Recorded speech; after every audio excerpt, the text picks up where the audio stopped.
Hello there, and welcome to a video that's on my channel.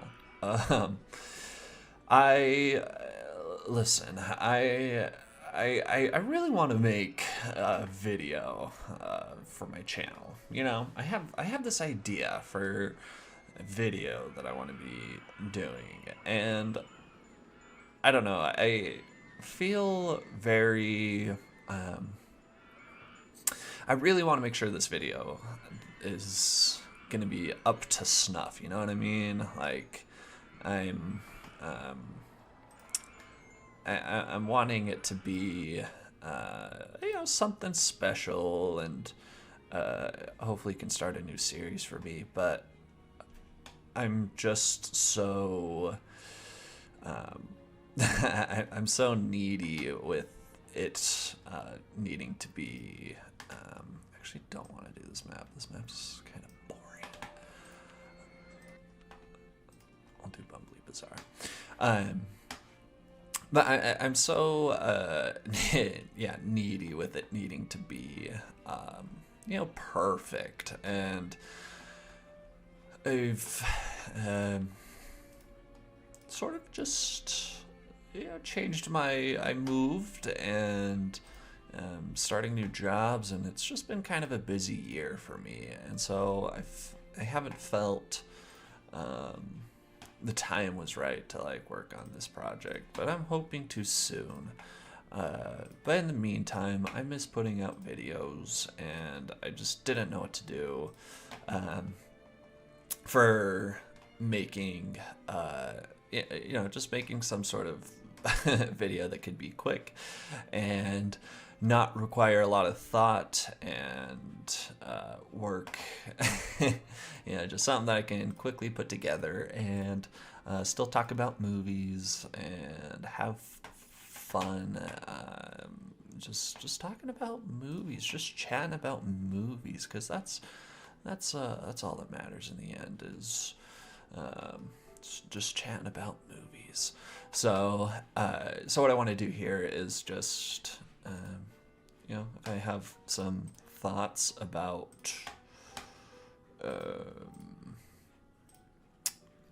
specific movies, or maybe just movies that I've watched recently, or whatever it may be.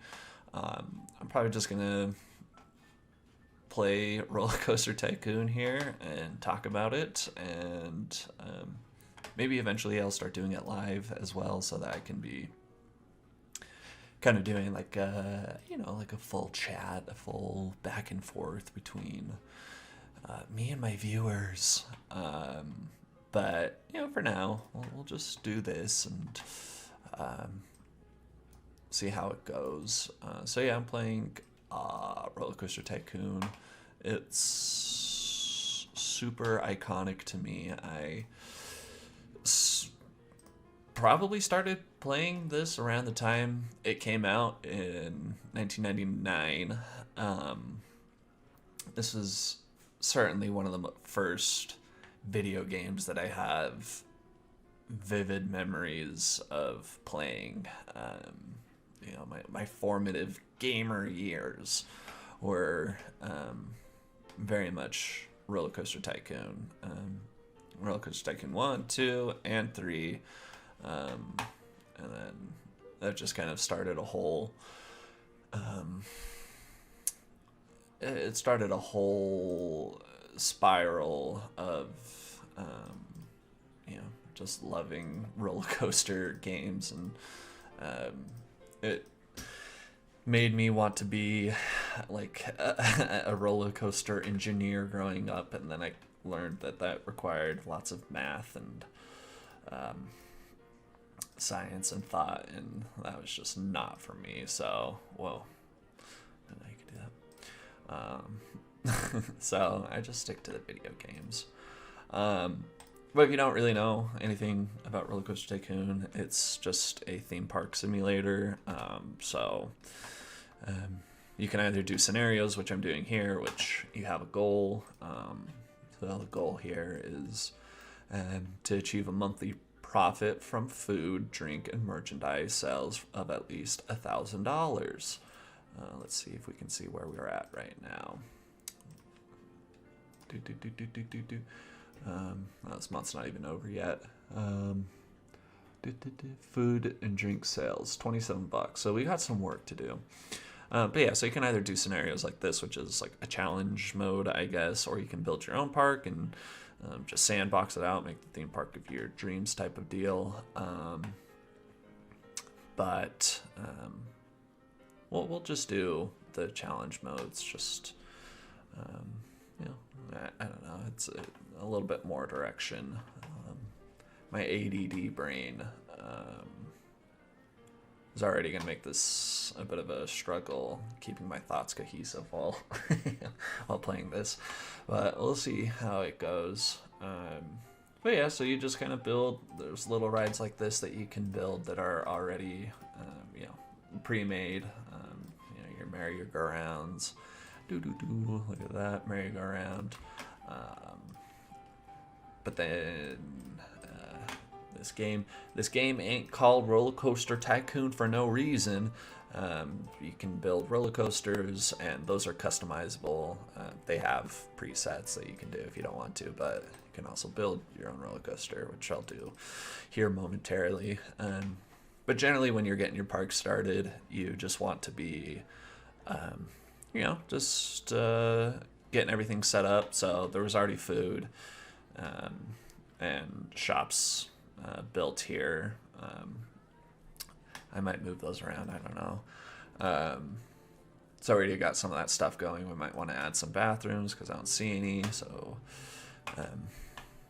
there's a lot to manage as well. It's not just building the rides.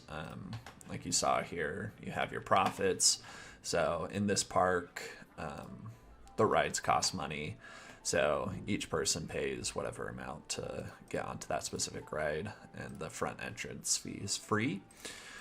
So you have to manage your, your profits and everything, making sure that you're maximizing your profits, because that's all that freaking matters is money. Am I right?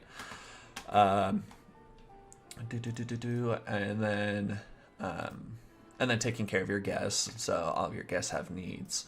Gerald J. So they have their happiness, their energy, hunger, thirst, nausea, bathroom. So you want to make sure that everything that the guests might need is accessible to everyone, so that they don't get angry and leave the park, ruin your park rating down here. We have a park rating. We're at 771. So yeah, it's just taking care of everything. You also got your staff. So these guys are handymen and women and theys, who will clean up vomit, take care of the litter, etc. We got our mechanics who will take care of broken down rides. Security guards, kind of useless. Don't really need to use them. As long as you're keeping your park guests happy, they're not going to vandalize anything. So it's kind of useless, honestly, but we'll hire one just for fun. And then entertainment. You can do entertainment. They're a little useless. This is a little bit further on concepts, but you can, if you have a line that's particularly long, people get upset, waiting in line for a ride for too long.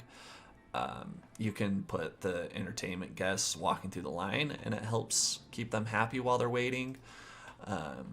But that's not really a strategy that's always needed. See, this is broken down. Here he comes. Oh yeah, fix it up. Yeah, so I'll just kind of go. I'll probably try to bring up some of what I'm doing as I'm going, but this ain't Roller Coaster Tycoon tutorial. This is movie chats. So just sit back and watch the gameplay and enjoy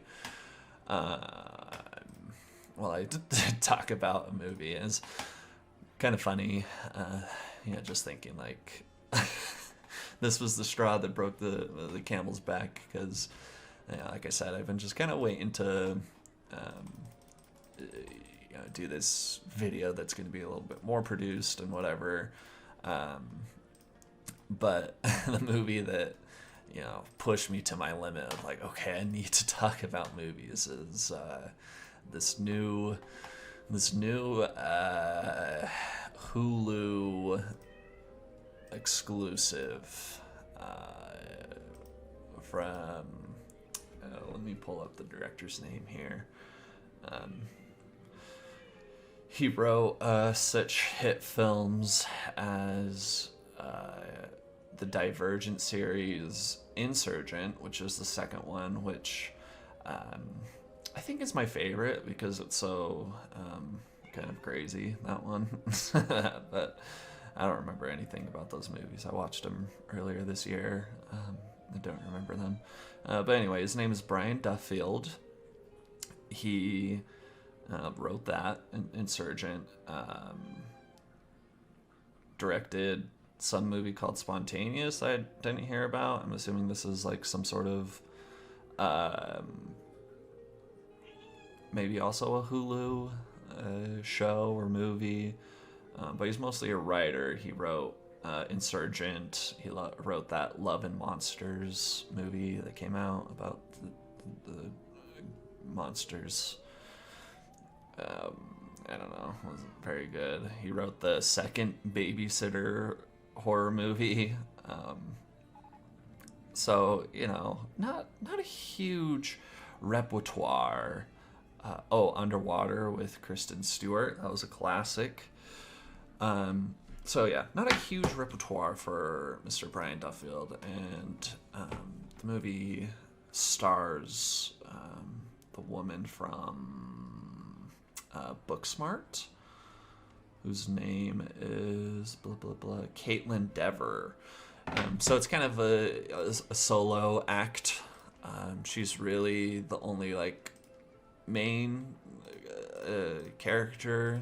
There's other side characters that don't really get a whole lot of screen time or anything. So it's mostly just her carrying this movie, and I guess if you don't know, it's a alien invasion movie. So Caitlin Dever plays this reclusive woman that apparently just lives on her own in a big old-timey house in the middle of Louisiana swamps, I guess. She's just quirky girl that loves, I guess, the 1950s aesthetic. So she dresses like she's from the 1950s and dances to songs from that time. And I don't know, she's just quirky, like that. She's just a quirky girl like that. And one night there's an intruder in her home, and the movie gets into this super quick. Like within the first I don't know, maybe 10 minutes, we're thrown right into this intruder breaking into her home, and soon she realizes that it's an alien, and then craziness ensues from there as she deals with this alien invasion that's taking over people's bodies. And yeah, so I didn't know, and I don't know if this is like any amount of spoiler or anything, but this movie is completely dialogue-less. I realized, a little bit into the movie that's the route that we were going to be going. Because, like, it's, like, dialogue-less to the extent of, like, she's going to talk to someone and she goes, and she's just very, having to, like, overact with her face and making lots of facial movements and very expressive. And, it's an interesting idea, certainly, to have this movie be dialogue less. I don't know that it was necessarily 100% necessary. I don't know that it added a lot to the movie. It added a bit of confusion, uh, with certain emotions and certain thoughts that the character was having. um, but it's certainly a choice. um, I don't I don't know. It's sort of shocking though that this movie that is dialogue less can have such poor writing. It's kind of a feat, Like I don't know if we'll ever see that. I can't think of any examples of movies with such weird writing choices that have no dialogue. Because you got some movie like think of the classics such as the Shaun the Sheep movie. That's a movie with zero dialogue in it, and but it really works for Shaun the Sheep because it's animated, and so much of what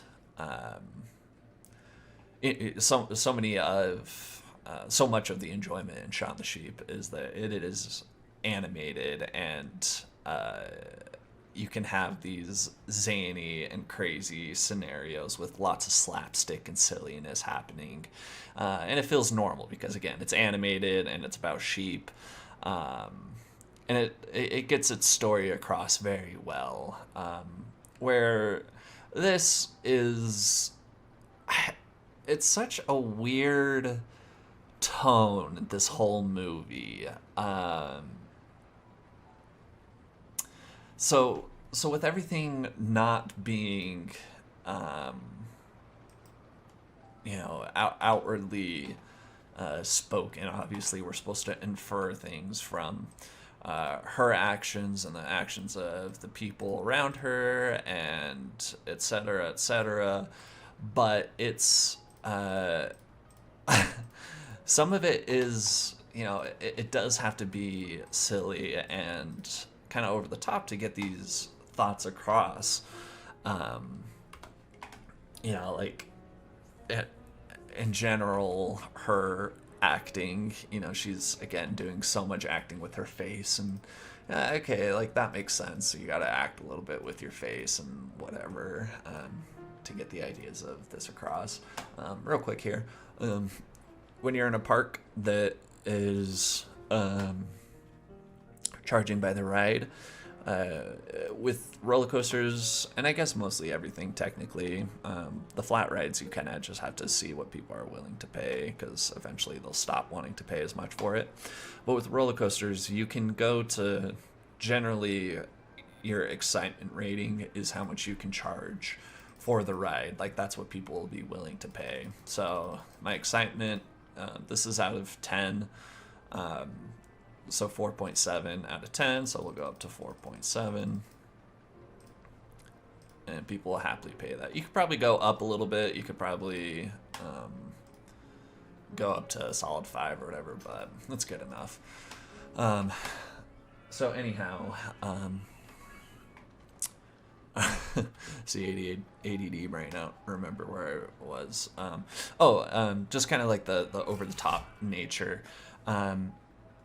So there's a part, like, she's trying to, in her morning routine, she's trying to, she's like smiling and waving and like working on greeting. And then you see her interactions with people as she's driving into town. She waves at her neighbor and he gives her an evil scowl and looks away. And then she sees her mailman just throwing her boxes instead of setting them down nicely. And so it's like, ooh, why is everybody, why is she apparently not liked by these people?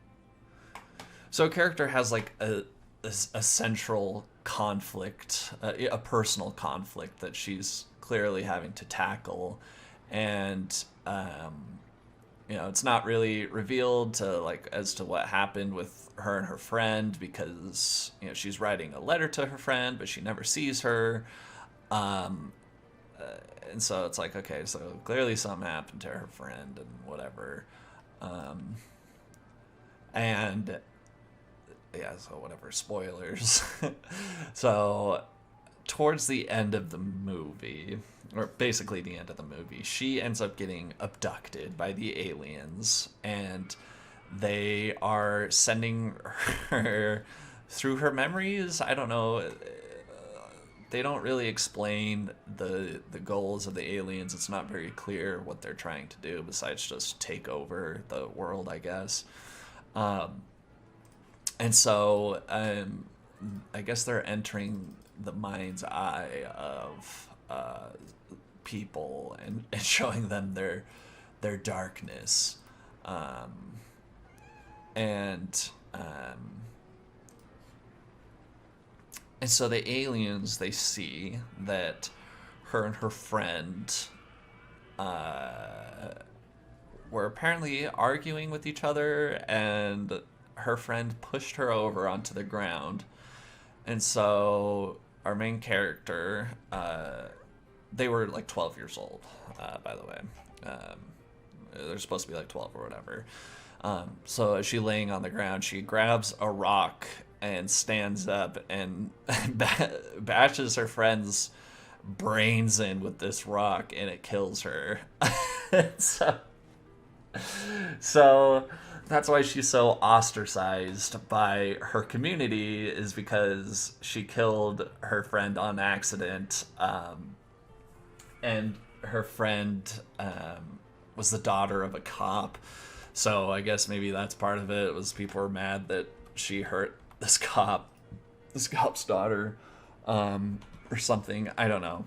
So everyone hates her for it, and I mean it makes sense because like apparently she didn't go to prison for this. I feel like you would definitely go to jail or juvie or whatever.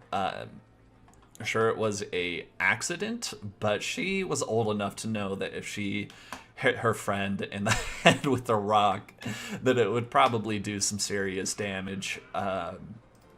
So it's quite funny that this is like her trauma, is that she accidentally just murdered her friend, and so it causes her this trauma that she feels guilty about, and that's why she's writing these notes always, and she hasn't let go of it, and she's been suffering for it, in the sense of she's torturing herself and isolating herself, and everybody in the town hates her. So she's having this vision of herself, her younger self, and she sees how sad she is, and she grabs onto her own hand, and we see that she's telling herself to let it go and it's okay. And so that makes the aliens feel, I guess, sad for her, and they let her go. And then and then the aliens have taken over the rest of her town, and so she's just living with these aliens who are nice to her. They're inside of the bodies of everyone else in the town, but they respect her, I guess. and so, I guess if you don't want to be taken over by the aliens, you should murder a friend, and then feel sad about it. But yeah, so everyone in town hates her, and yeah, like she probably should have gone to jail for at least a while, and maybe she did, and maybe she got out. Who knows? We didn't see any indication of this, but I guess that could be a thing.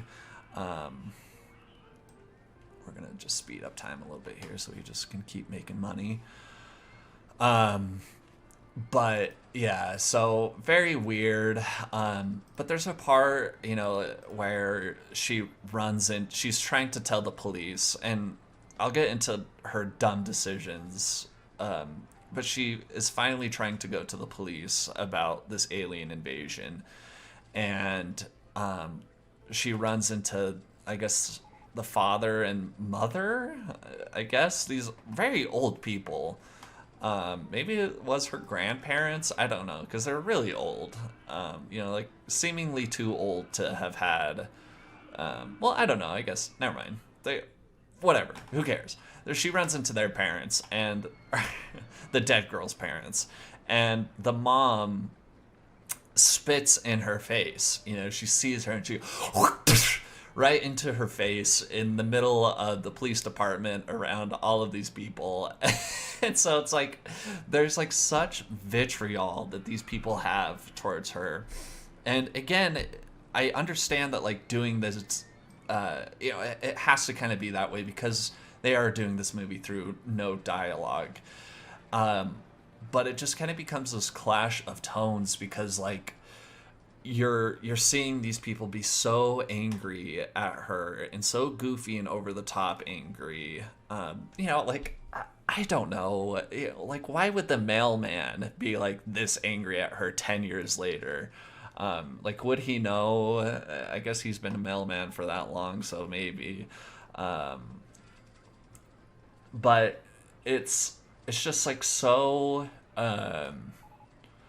They have to present it in this way so that we get the idea that like everyone hates her and whatnot, and but it just doesn't feel it doesn't mesh well with the tone the movie is also setting, where like there is this like goofiness to the aliens as well, because they're like these like your classic cliche, they look like the aliens from a million different movies, just big grays with the big black eyes and the big heads, but like I guess they have like crazier arms. They didn't look very good. Like the CGI on them were kind of goofy, but like whatever, that doesn't matter too much. And they show them so early too. Like it's immediate that they show them. I'll get into that a little bit later, also. But so there's these mix of tones of like that goofiness from the aliens and the overtop nature of how everyone's having to act without having dialogue, but then like the structure of every scene just feels like every horror movie that's coming out now. There's the scary music and the like the intense droning music and the dark spaces and all of the stuff that like you would see in most modern horror movies, and so it just like doesn't mix well with the goofiness and the overtopness of everything else. If they would have just this blue stuff right here is setting a patrolled path for this handyman, so he'll only walk in this area. Helpful to clean up around roller coasters and stuff because people get sick around them. But yeah, so there's just like this like strange mesh of tones, and like I wish there was a goofiness to the feeling of the movie, because you just kind of I don't know, I just kind of felt like there was a lot of different like emotions just like being thrown everywhere because they're trying to tackle this like horrible accident that happened, I guess, and be like, here's the trauma of accidentally bashing your friend's brains in. But then also like these like silly, dumb, goofy looking aliens that are going and running all silly and doing weird, goofy things with their arms, and then like the people that taken over are like looking all crazy and silly. So I don't know. There's just like this like there's just like this strange feeling that it kind of leaves you because none of it feels cohesive. And for some reason, they didn't just set this movie in the 1950s. You know, I feel like if they made this like a throwback to 1950s alien, um, um, alien invasion type movies, you know, kind of the goofy B movie type of stuff, that would have made a lot more sense because, you know, she is just obsessed with the 1950s for no reason in particular. And I think they only did it so that it's like, oh, she doesn't have a cell phone because she because she's so into this, so she only has like a landline, but she likes to drive normal cars and a 2010 Subaru Outback or whatever. She'll still drive that, but like she doesn't have a cell phone, and I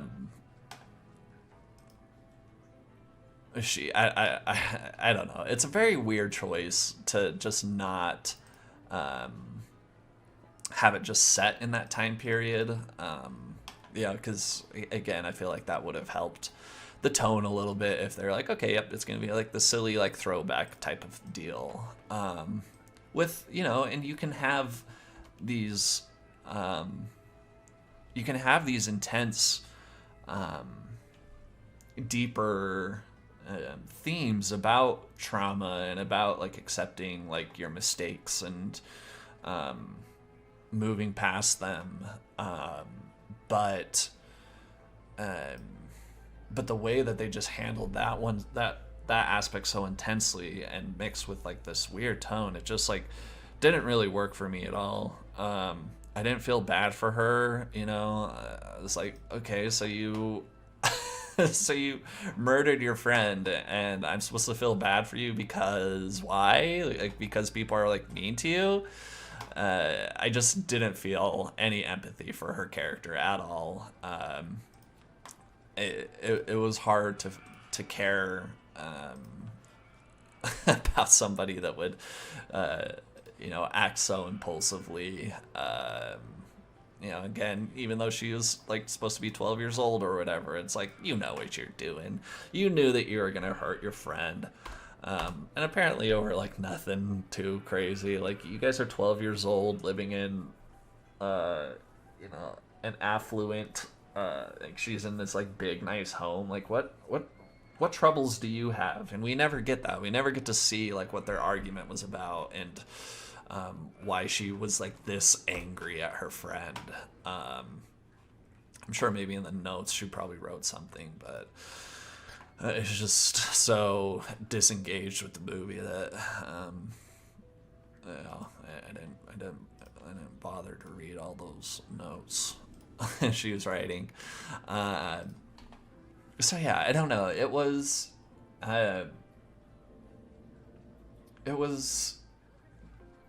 just very odd choices all around. It doesn't. None of it really feels very earned, and none of it really feels too. Oh God. Now my brain's really starting to hurt. I'm trying to think of what I want to do with this roller coaster. None of it feels like it. Yeah, I don't know, just earned, whatever. Like, yeah, it wanted to say so much and do it in this fashion. Again with this alien backdrop, but just kind of felt like they had an idea of like, okay, like let's make an alien invasion movie because there hasn't been one of those in a while, so let's just do that, and then we'll just, I don't know, we'll figure out something to make it trauma, because like I guess most horror movies now are about somebody dealing with trauma and and it not really making sense as to why it needs to be like a horror movie. And I don't know, none of it really connected with me. I wish it was sillier and goofier. I think that would have made it a bit more fun, if they just kind of, again, just made it this like throwback thing. You could have done something interesting with these silly aliens. But again, just seeing like these silly cliche aliens mixed with like this music and these tones that are just so cliche to now. It's like you're just mixing clichéness in a bad way, and exposing, because at first, the movie has the first invasion into her home within probably the first 10 minutes. It's super quick into the spooky aspect of this movie, and there it was kind of creepy. You're like, okay, like it's a home invasion. This girl's by herself. It's it's a little creepy. You hear the alien like running through the house really fast, and that tone worked, like the modern horror type of tone. I was like, oh, this works for this alien invasion. This is creepy and scary. But then you see the alien, and you're like, oh, what? You're like, okay, so this is what we're doing. It's okay, we're doing this. Okay, sure. Interesting. And then it just kind of keeps that, scary-ish tone. But I don't know. I wish the aliens maybe were just either A, designed differently, or B, just never really shown, because after that they just go full blown like, here's the aliens, you're gonna see them in every scene. So it's not really even much of a scary movie. After the first invasion, it kind of turns into, like, I guess, a thriller. And so, there's certainly like some tension. I'm a big baby about loud noises and whatever. So I did have a little bit of tension just from that, but it was hard to feel like actually scared, disturbed. There wasn't really anything like disturbing or creepy or anything. It was just kind of, okay. I'm just thinking of like how other alien movies do things differently and better, under the skin. Even something stupid like Steven Spielberg's War of the Worlds, which also was kind of that clash of tones of trying to be like, oh, it's the 1950s, War of the Worlds comes to modern day. So there's like that, again, that clashing of cool, sleek Steven Spielberg, but also kind of goofy and silly looking aliens. But at least there was some disturbing things in that, like the people getting evaporated or sucked up in the blood, or I think it's blood. I don't even remember, but like the people getting sucked up and their blood pouring out or whatever. There's some creepy stuff in that movie, and there's just nothing in this movie that like was shocking or terrifying in any way. So it just kind of left nothing for me. I was like, I don't know, whatever. It's pretty harmless, I guess you could say. There's it's not the worst thing you can watch just for a fun little Halloween movie, but again, there's a lot of different alien movies that are more fun. Just Alien, Ridley Scott's Alien. That's probably better bang for your buck than this.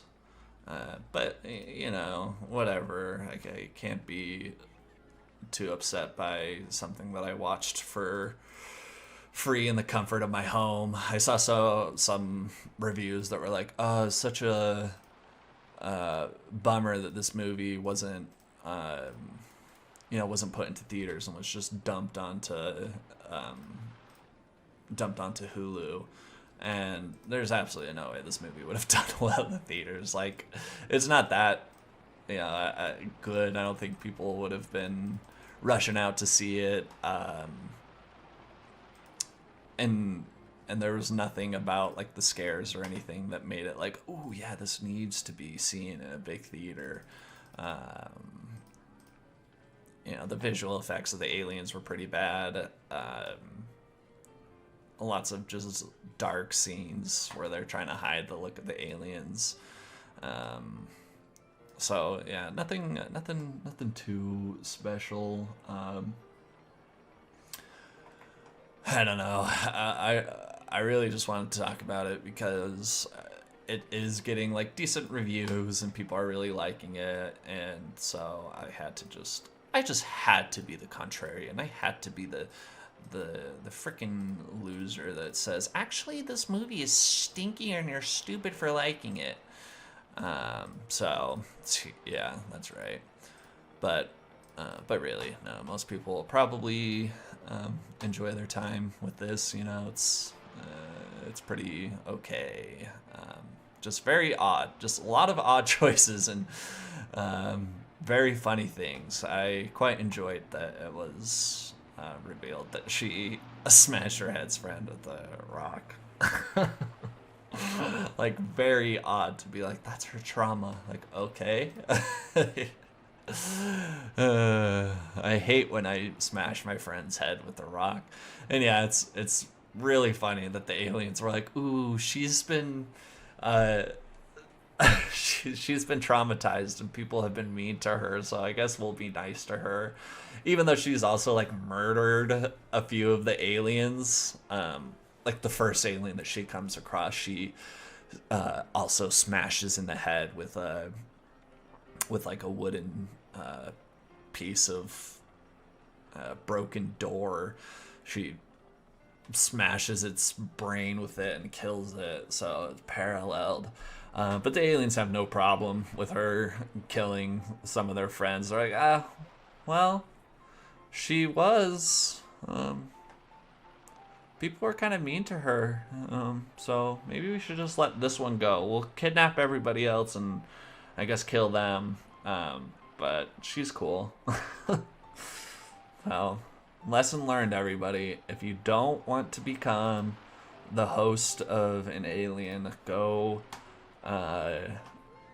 smash your friend's head in Minecraft. Beat them up in Minecraft and show no remorse. Screw writing letters to your friend. They'll be okay. They're dead. They don't know. Yeah, I don't know.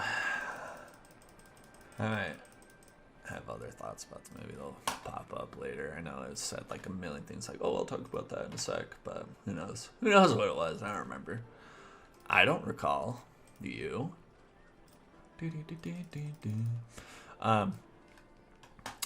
So yeah, we're trying to make that coin from the stalls and things. Just like in real life, at any amusement park that you go to, you want to have your souvenir shop at the exit of the rides because that's where people are having the most fun. So that's where they're going to be most likely to spend money. So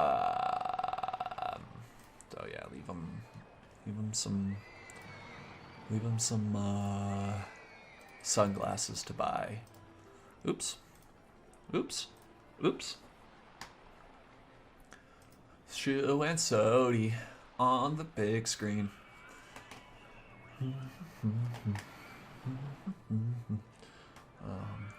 I'll check here in a second to see how much money I'm making right now from that. Gotta add some food places around.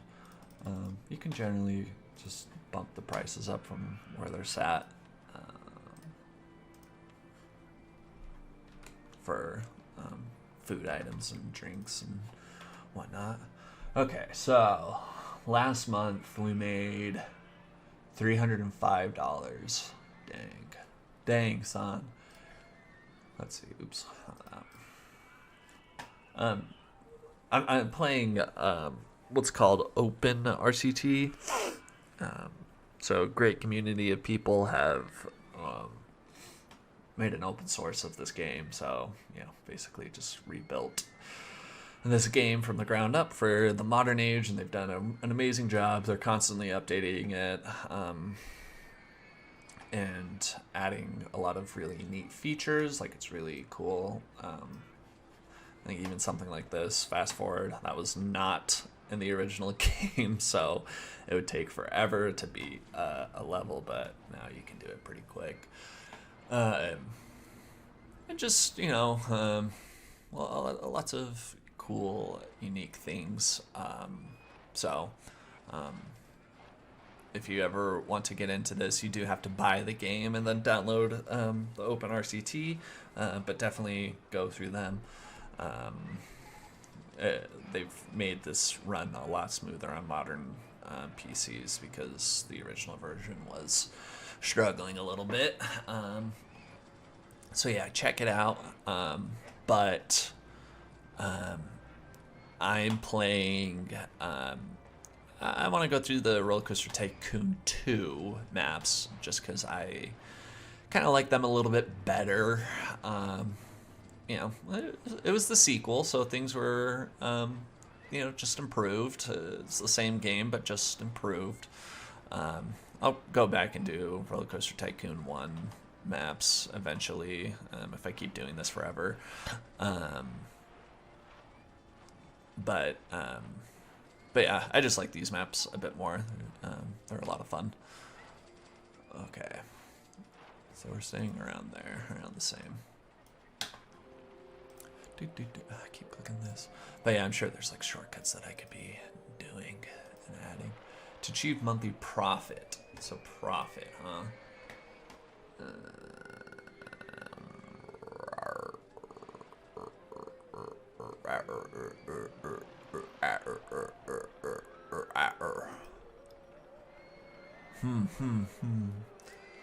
Let's try to get some advertising going into this park. We want to get people who will enjoy the wooden roller coaster in here. Oh, did it work? Oh, it did. Cool.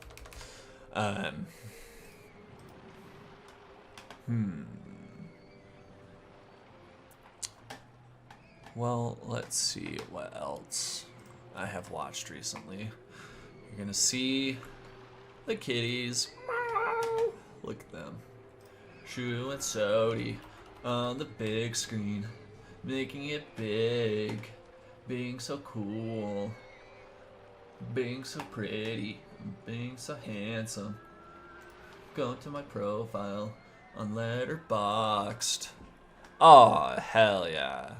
We watched Little Shop of Horrors. I did give No One Will Save You 2.5 stars out of 5. It's good fun for most people, but kind of pretty boring also. We did have to rewatch the scene where the aliens decided to let her go because it was kind of confusing as to what happened. It was pretty funny. But also, on the 23rd day in the month of September, I make it my yearly tradition to watch Little Shop of Horrors, and my Little Shop of Horrors video, which you can watch here. I probably won't edit anything in, but you can find my Little Shop of Horrors video where I review it and talk about why I love it so much. Did that last year, or was it 2 years ago at this point? I don't remember. But so we watched Little Shop of Horrors again, and man, that's a good alien movie. That's a good alien movie. Way better Alien Invasion. And you know what? And it's a 1950s. Wow, I didn't even think about this until now. That's it's a throwback to kind of the silliness and the goofiness of the 1950s. It's based off of the original movie was from I don't know, 1954 maybe. Let's see if I can find it real quick here. Little Shop of Horrors.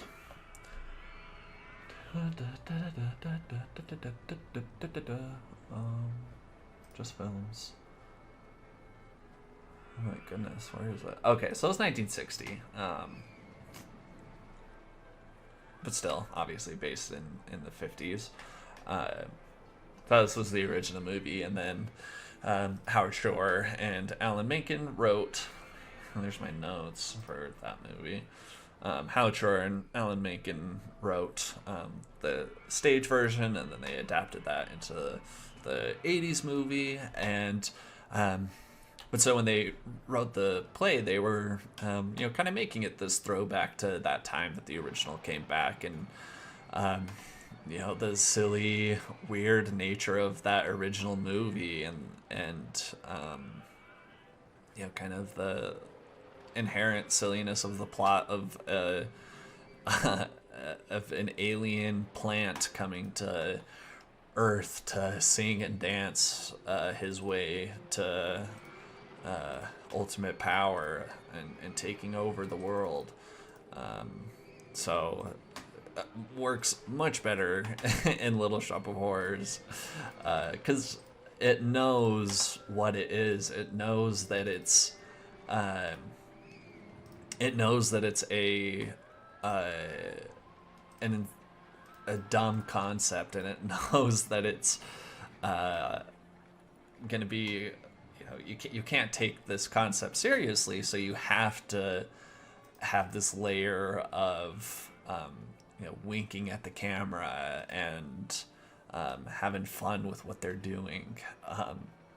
Otherwise, you're gonna be like sort of turned off by this whole thing. It's a musical. That's already a big hurdle for a lot of people. A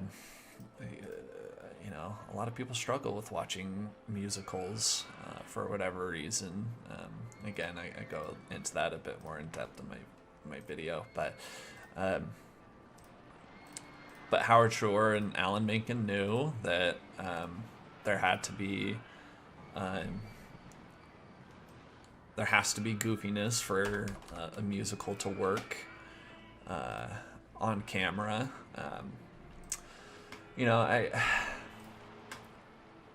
I really don't know that. I really don't know that there is a movie musical that, for me personally, I know a lot of people really love, things like Les Mis and I don't know, Mamma Mia, movies like that. Or I love the stage versions of Phantom of the Opera and everything. But when they're translated to movies, you're like, okay, like, I don't know, I don't really care. And it could be a multitude of factors that make those not quite as good as their stage counterparts. But what usually I struggle with in watching those movies is that it is trying to be funny, or not funny. It's trying to be serious, and it's not. It's taking itself seriously, and it's hard to take it seriously when Russell Crowe goes, "And you are 24601," and singing all of these silly lines that the reason that the stage versions work is because when you're watching people sing, you're getting deep into their emotions. That's why we love music, is because you're and I'm talking about music from 2021, the hit Sia movie. But that's why you love music, is because it's these artists expressing their emotions, and you can really feel it through music because it's poetry, it's artistry. And so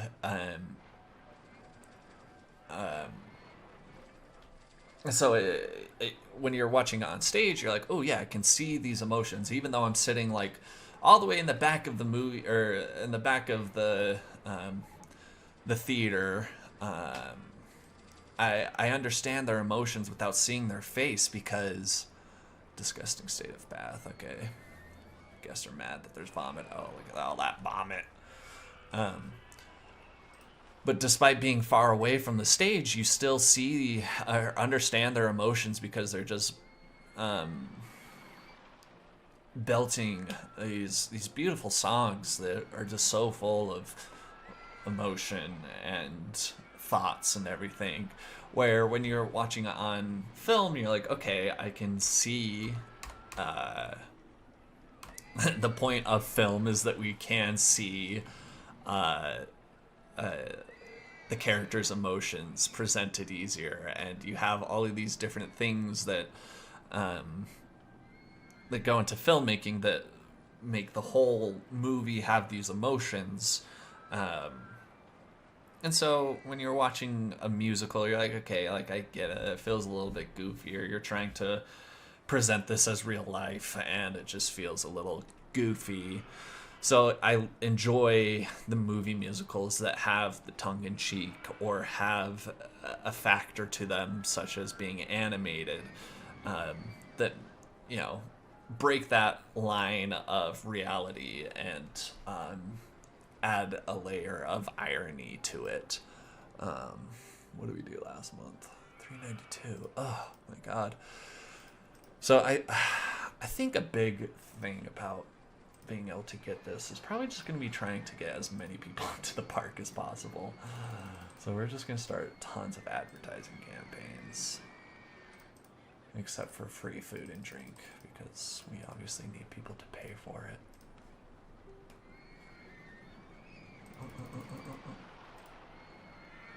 Okay. We're going to have lots of people come to the park.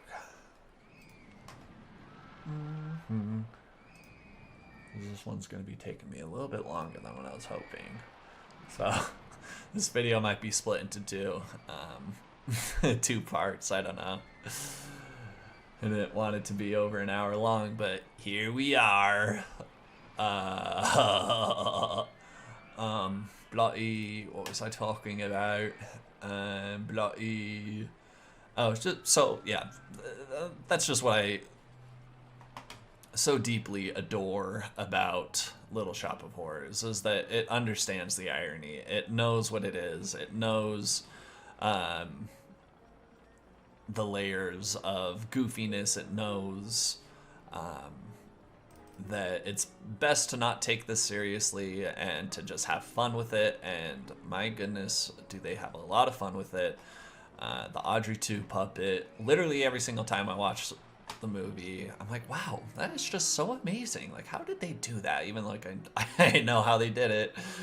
I'm just kind of constantly amazed by it, and so in love with the puppet and the amount of dedication that they put into animating this thing and making it feel real. And like, that's what's so impressive about it, is that, like, you know, there's so many times in flippin' stupid nobody's gonna ever save you ever again, where you see the aliens and you're just like kind of laughing at it because, one, like, the design's goofy, and again in this serious movie, but also just like some of the effects on them were just so poorly done, because they were trying to give them like this like jaggedy kind of like walk to them, like sort of stop motion but like less frames,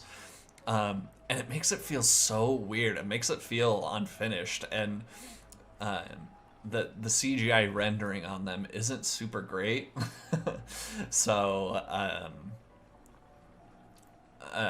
it takes you out of it, but like there's never really a point in Little Shop of Horrors where I feel like I'm being taken out of the movie because Audrey 2 looks silly in a scene.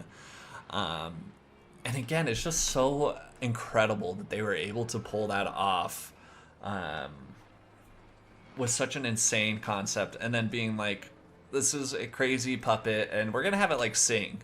We're gonna have it do a whole. You know, there's gonna be quite a few songs in this that that he's gonna, or I guess they're gonna perform, and everything about their performance is just amazing. I love Levi Stubbs' voice.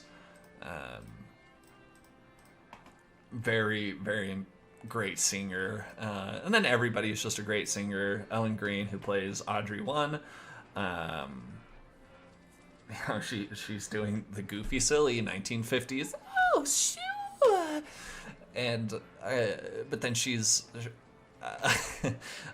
just singing, and you're just blown away that, like, oh no, she has like an amazing singing voice. And then even Rick Moranis, where you're like, oh wow, he's actually got a pretty decent voice. You wouldn't think that Rick Moranis has a decent singing voice, but he does. I'm literally just, you don't even have to go watch my other video now. I'm like repeating everything. But that's, anytime I just watch this movie, it's just like I have like this feeling of like giddiness, and I want to gush about it, because it's just so fun. It's so silly. It's so fun. It's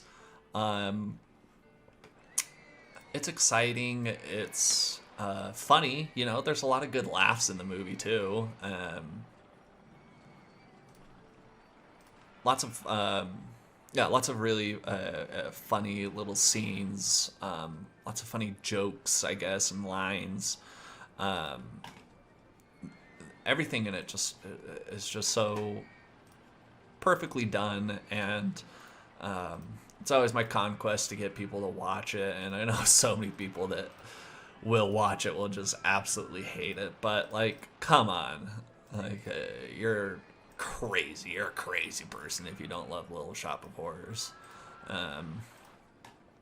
Just remember, if you've never seen it, just remember it's not supposed to be serious. You're supposed to be like weirded out by it and think it's kind of odd and strange. Like yeah, that's the point. So just try to enjoy the music. The music's catchy as hell. You can't tell me it's not.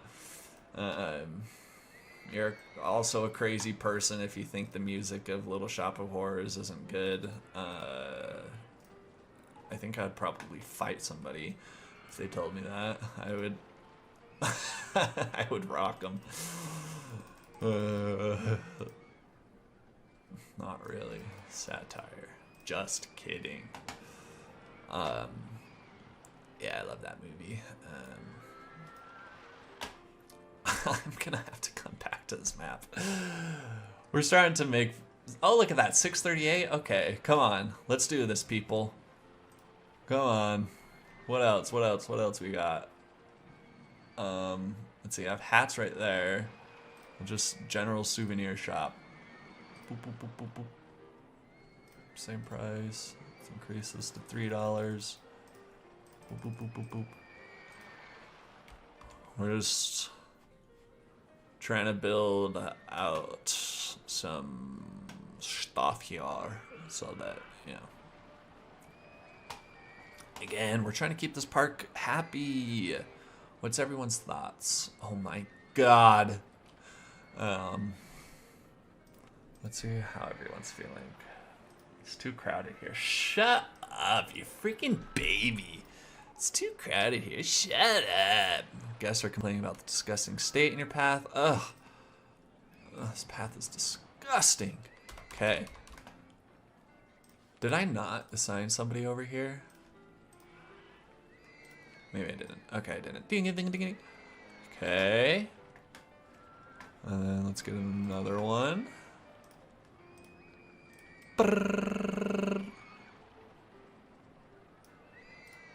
Okay. We're moving. We're shaking. We're screaming out loud.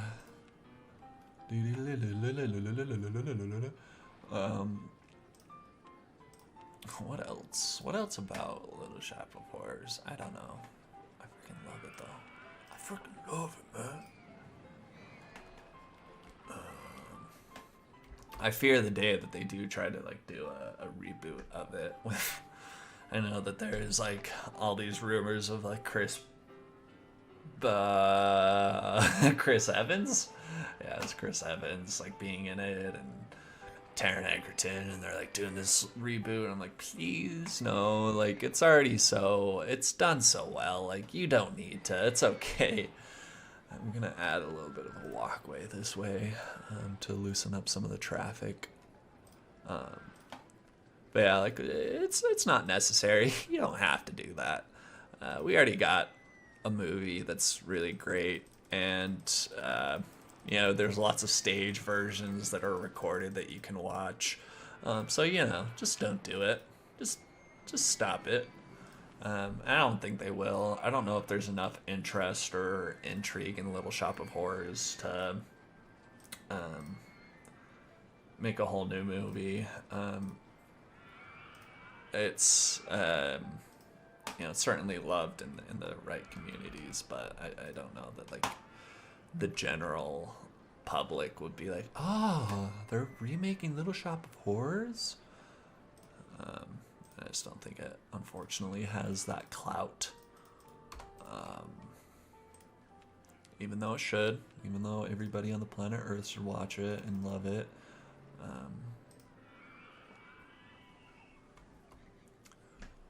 Yeah, completely unnecessary to ever make a sequel. So I'm gonna put my foot down on that, okay? I have no control, but you know what? I say nay. You hear me, Warner Brothers? You own the rights. I know it.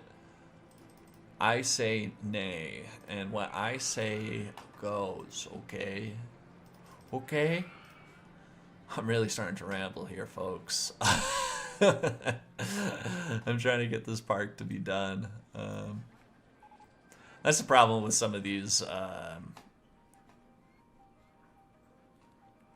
like scenario ones is I need to like add some over here, like all that empty space. Some of these scenario ones, it's like, okay, it's not as fun as just being able to like openly build your own park. So maybe I'll do that. I don't know.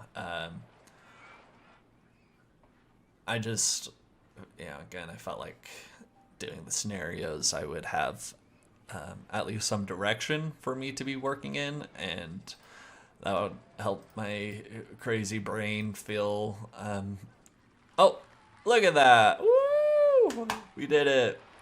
Like, they all clap for me. They go, thanks, guys. They all let go of their balloons, so they're going to kill tons of birds, which is really cool. Thanks, idiots. Actually, in my park, balloons are made out of the rubber is actually made from chickpeas, and the string is freaking cotton candy strings. So it'll all be it's all biodegradable, so it's okay. Whew, saved all the birds. Look at all the balloons, and then you can just go bop, bop, bop, bop. Anyway, so that was this park, and me talking about frickin' dumb, stinky old, no one on the earth can ever be an alien saved. Gray. That's me. That's me. Remember to leave a like and review of my my experience. If your experience with me, my name is Grayson. If you liked it, give me a 5-minute survey. Yeah, great. See, now my brain's really losing it. Open a new folder, new file, Bumbly Bazaar. Nice. Yeah, so I guess I'll do more of these videos. Eventually, I'll probably do one soon. I promise. Thanks for watching this forever. I'll try to, I guess maybe I'll edit out some of my ramblings. but not too much, because that's the point. Uh, so anyhow, and then again, I hope to maybe do it live at some point so we can chat. Just you and me. We can sit down and have a chat, you and I. It'll be fun. So yeah, thanks for watching, and remember to be kind to all critters. Adopt and don't frickin' shop. And thanks. Bye bye.